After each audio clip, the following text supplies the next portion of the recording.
Hello दोस्तों, अंजना के channel में आप सभी का हार्दिक स्वागत है। तो आइए दोस्तों, आज हम जानते हैं माँ काली के बारे में। या देवी सर्वभूतेषु शक्ति रूपेण संस्थिता नमस्तस्यै नमस्तस्यै नमस्तस्यै नमो नमः। दोस्तों, माँ शब्द सुनते ही प्यार, दुलार, ममता, स्नेह, बच्चों पर कृपा और क्रोध शब्द की तो कोई बात ही नहीं आती। परंतु हमारी माँ काली क्रोध में क्यों दिखाई देती है? उनके श्री चरणों में देवादिदेव देव महादेव शंकर क्यों लेटे हुए हैं? ये सब तो आप सबको आश्चर्य में डालता होगा। तो आइए दोस्तों, आज हम सब जानते हैं माता श्री आदि शक्ति महाकाली के बारे में। दोस्तों, कई हजार सालों पहले ब्रह्मासुर नाम का एक दैत्य था। उसने परमपिता ब्रह्मा जी की कठोर तपस्या की। तो ब्रह्मा जी ने उनको वरदान मांगने को कहा। उसने कहा ब्रह्मासुर ने कि हे प्रभु, मैं अमर होना चाहता हूँ, इसीलिए मैंने आपकी तपस्या की है।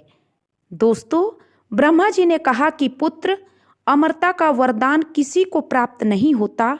जो आया है उसे नियमानुसार इस पृथ्वी से जाना ही पड़ता है। कुछ और वरदान मांग लो। ब्रह्मासुर ने अपनी बुद्धि लगाकर कहा कि हे प्रभु, मुझे आप फिर ऐसा वर दीजिए कि मेरे रक्त की बूंद अगर इस पृथ्वी पर एक भी पड़े तो मैं दोबारा जन्म ले सकूं। ये मांग कर सुनकर ब्रह्मा जी कुछ आश्चर्य में पड़ गए। परंतु दोस्तों, वे वचनबद्ध थे। उन्होंने तथास्तु कहा। पर एक बात को याद करके ब्रह्मा जी ने कहा कि हे वत्स, इस वरदान के बाद भी तुम अमर नहीं हो। मेरे वरदान के विपरीत अगर कोई भी कार्य करोगे तो एक स्त्री से तुम्हारी मृत्यु हो जाएगी। दोस्तों, ब्रह्मासुर हंसने लगे। उसने कहा कि मैं तो इसी क्षण से रक्त बीज बन गया। कोई महिला मेरा क्या बिगाड़ेगी ब्रह्मदेव? अब तो साक्षात आप भी मुझे मार नहीं सकेंगे। इस पर दोस्तों ब्रह्मा जी मुस्काए और अंतर्ध्यान हो गए।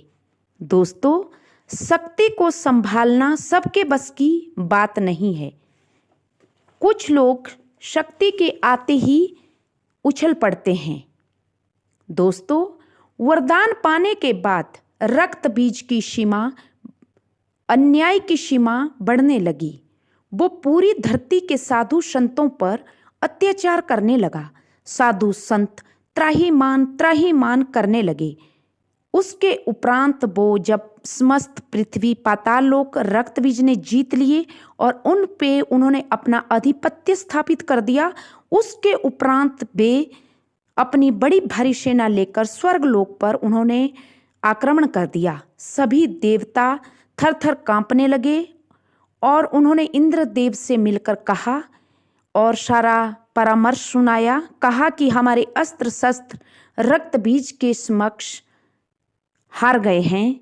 अब हे इंद्रदेव, आप हमारे राजा हैं और आप अपने वज्र का प्रयोग करिए।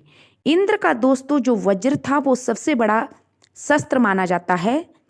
इंद्र भी वज्रपात करने लगे। तो उन सबसे भारी जो सब पे भारी पड़ता है, लेकिन इंद्र के वज्रपात से उसके शरीर के कुछ हिस्सों में जो खून की बूंदें नीचे धरती पर पड़ी, उनसे बहुत सारे राक्षस और उत्पन्न हो गए, बहुत सारे रक्त बीज बन गए, क्योंकि उसको तो ब्रह्मा जी का वरदान ही था। अब सारे देवता हार जाते हैं और भागकर ब्रह्मा जी के पास में ही चले जाते हैं। तो ब्रह्मा जी ने उनसे कहा कि तुम सब मिलकर माता आदि शक्ति की तपस्या करो, उनकी आराधना करो, वे ही अब आगे का रास्ता दिखाएंगी। सभी देवता माता भगवती आदि शक्ति की आराधना करने लगे। दोस्तों, बहुत कठोर तपस्या करने के पश्चात माता आदि शक्ति भगवती दुर्गा प्रकट हुई और बोली कि कहो, आप सबने मेरा आह्वान क्यों किया? माता दुर्गा ने देवताओं को वचन दिया कि मैं रक्त बीज का वध करूंगी। सभी देवताओं ने अपने अस्त्र शस्त्र माता को भेंट स्वरूप दे दिए। ये सब तो आप दोस्तों जानते ही होंगे। दुर्गा सप्तशती की जो कहानी होती है, दुर्गा नवरात्रों में भी हम महिलाएं पढ़ती है, कोई भी साधु संत आदमी लोग सब पढ़ते हैं दोस्तों। लेकिन फिर भी वह समस्या हल नहीं हुई। अंत में माता आदिशक्ति माता ने काली का रूप धारण किया और रक्त बीज का सारा रक्त अपने खप्पर में भरकर पीने लगी। लेकिन इसी बीच एक और समस्या उत्पन्न हो गई। एक भी बूंद पृथ्वी पर पड़ जाती तो एक नया रक्त बीज बन जाता। इस लगातार संघर्ष से मां काली क्रोधित हो गई। उनके रोम रोम से चिंगारी निकलने लगी दोस्तों, और उनके तलवों से लावा निकलने लगा। जैसे ही कोई रक्त की बूंद पृथ्वी पर गिरती, माता महाकाली के तलवों का लावा उसे भस्म कर देता। उसके उपरांत कोई भी रक्त बीज उत्पन्न नहीं हुआ। लेकिन काली माता का क्रोध नहीं रुक रहा था। सारे असुर माता के क्रोध में समाप्त हो गए दोस्तों। रक्त बीज का भी नाश हो गया। लेकिन अब माता महाकाली का क्रोध अपने आप से बाहर हो गया था। माता महाकाली भयंकर तांडव करने लगी। अब वो रुक नहीं रही थी। सारे देवता भगवान शंकर के समक्ष प्रकट हुए। भगवान शंकर ने देवताओं की प्रार्थना सुनकर वहां से अंतर्ध्यान हो गए। माता काली अपना लावा रहित पैरों से सारी पृथ्वी को रौंदती और जलाती चली जा रही थी कि तभी भगवान शंकर प्रकट हुए और माता महाकाली के चरणों के समक्ष लेट गए नीचे।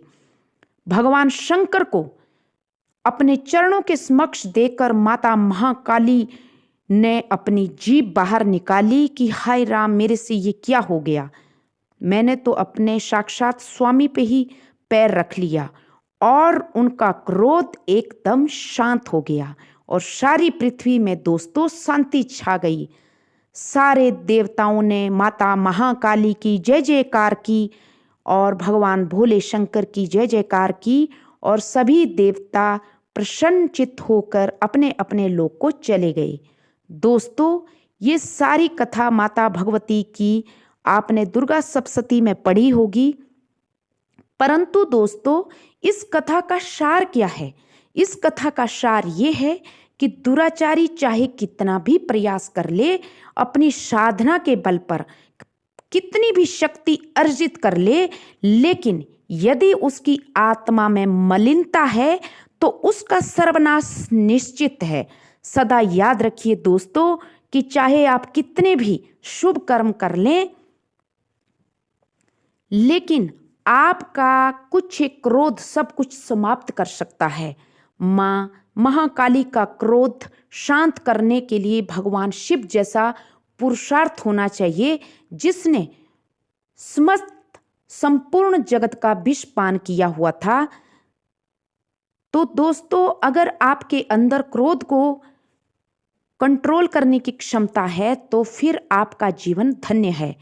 तो ये था दोस्तों माता महाकाली के बारे में कि माता महाकाली क्यों इतने रौद्र रूप में आई। आशा करती हूँ आप सबको माता महाकाली की ये स्टोरी पसंद आई होगी। तो please subscribe my channel. Thank you.